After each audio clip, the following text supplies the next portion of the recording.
Hola, somos un grupo de tercero de la ESO y os vamos a hablar sobre las nuevas tecnologías. Las nuevas tecnologías tienen grandes beneficios, pero a su vez tienen inconvenientes. Los hemos clasificado en 3 grupos. Problemas físicos. Ciberbullying. Problemas de socialización. En ocasiones ponemos demasiada información en la red. Tenéis unos ejemplos de los posibles inconvenientes causados por las tecnologías.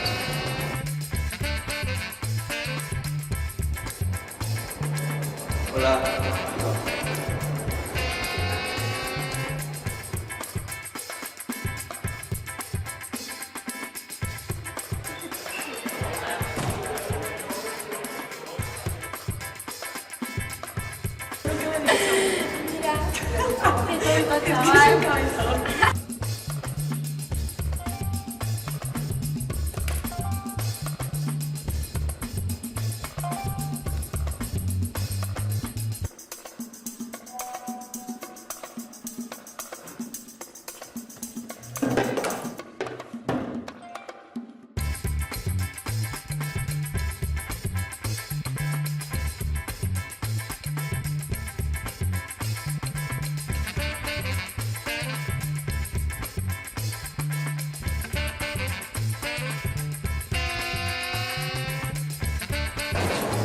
Un momento, ¿tú no eres Lulila29 que tiene 5 millones de suscriptores en YouTube?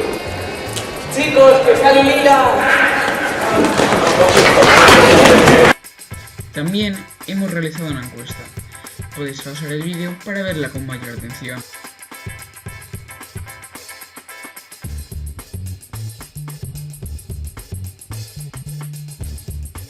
Esperamos que os haya gustado el vídeo y que ahora sepáis algo más sobre las nuevas tecnologías.